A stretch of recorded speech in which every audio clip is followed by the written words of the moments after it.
A depressão e a síndrome do pânico são duas patologias que mereceriam um seminário, porque elas são de muita abrangência.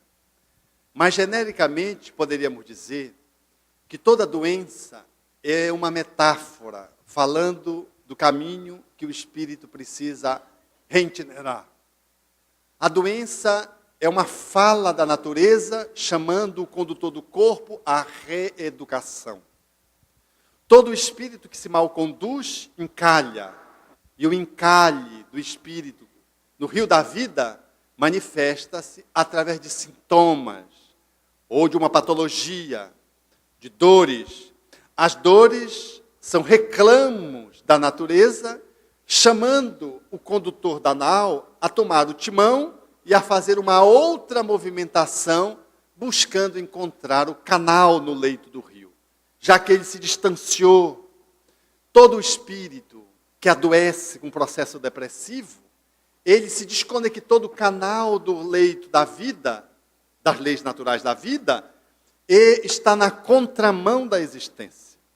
As depressões mais graves, sobretudo, são aquelas que falam, como propõe o espírito Carlos, através da psicografia de Roberto Lúcio,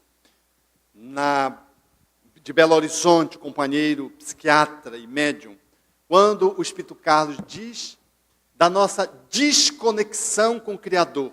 Quando a criatura, ela não aceita o Criador, ela não se submete ao Criador, ela rompe com esse relacionamento de filiação, ela começa a entrar num descaminho de adoecimento, cuja uma das manifestações mais dolorosas é a depressão.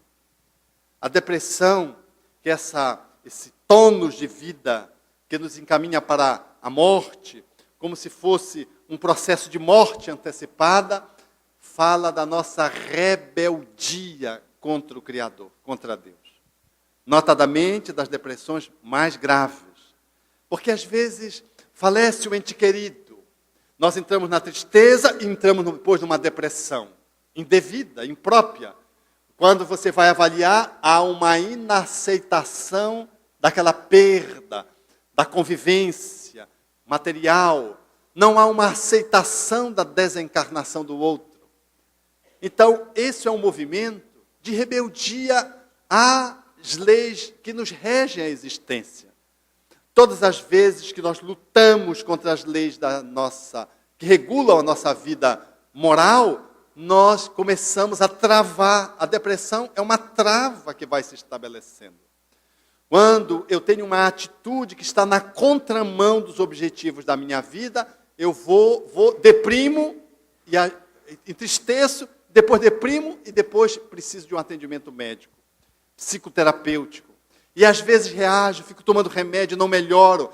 Às vezes chega ao grau de eu precisar de uma eletroconvulsoterapia, nos quadros mais graves, quando o doente não aceita tomar água, não aceita comer. E se você não usar a eletroconvulsoterapia, que era o antigo choque, você não tira ele daquele estado, ele morre. Tal é o estado de resistência a aceitar o status quo em que ele se encontra, fazendo um outro caminho, uma outra direção. Numa imagem metafórica, o depressivo é aquele que nada contra a correnteza. Ele nada, fica no mesmo lugar. Ele não consegue fazer um movimento de prospecção, porque ele está contrário à sua própria natureza. É o ego que está em colapso, lutando contra a dimensão mais profunda do ser, que é o eu sagrado. Essa luta leva ao processo depressivo. Porque o Pai, o Criador, contra o qual a gente se revolta, contra o qual a gente mantém uma posição de rebeldia, ele está representado na qualidade da nossa essência, contra a qual nós nos colocamos. E aí nós entramos num processo de falência.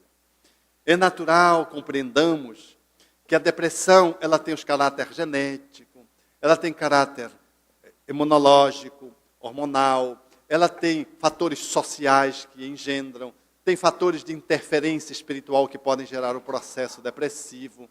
há fatores psicológicos que geram um processo depressivo, mas quando você vai aprofundar todos esses fatores, seja a imunoquímica cerebral, cuja serotonina está num baixo nível, há uma alteração dos neurotransmissores do cérebro. Quando você vai analisar a conjunção socioafetiva, quando você vai analisar a interferência espiritual, quando você mergulha, você vai dar lá nas causas primeiras, está a ruptura da criatura com o seu Criador. A depressão não é só uma alteração neuroquímica. Não é só restabelecer os antidepressivos e a pessoa se cura, porque não se cura. Ela fica tomando antidepressivo ad eterno. Dizem muito bem os psicanalistas, todo depressivo precisa de psicoterapia. E alguns depressivos precisam de remédio. Mas não tem nenhum depressivo que possa tomar remédio sem precisar de psicoterapia. Falando que a depressão é uma doença da alma, para nós espíritas, que compreendemos a alma numa perspectiva reencarnacionista, a depressão, muitas das suas causas estão além desta existência. Esse olhar integral, procurando ver todos os fatores sociais, psicológicos, químicos, hormonais. Por exemplo, se você está com um hipotiroidismo, pode estar em depressão secundária ao hipotiroidismo. São depressões suaves, leves e facilmente erradicadas, porque são sintomas que aparecem a partir de uma doença. Não é a doença a depressão, porque a doença a depressão em si mesma, ela é de muita complexidade, sobretudo quando ela não tem um fator de visibilidade no aqui e no agora. Mas mesmo tendo, ela já demonstra o quanto a gente é inflexível para lidar com ela.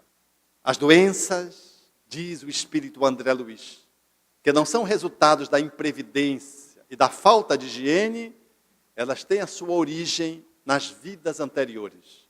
Muito embora nós atribuamos aos micróbios a causalidade, mas não são eles os causadores das doenças.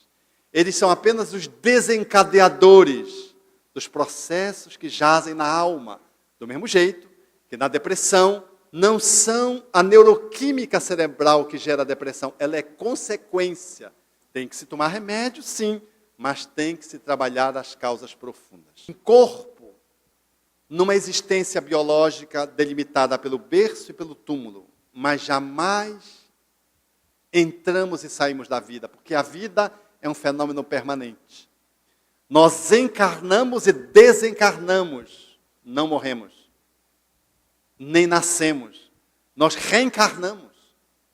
Essa é uma compreensão muito elástica, que faz com que a gente dê um novo significado para a nossa vida física. É natural que uma desencarnação nos alcance gerando dor, tristeza, especialmente. Tristeza tanto mais intensa se é de um filho, que as piores dores é a perda de filho. De um modo geral, nas estatísticas dos estudos psicológicos. E tanto mais se nós não temos uma doutrina que nos alargue essa percepção e se não fomos educados para lidar com a tristeza. Porque nós deveríamos ter sido educados para lidar com a tristeza ao longo da nossa vida, especialmente quando somos crianças.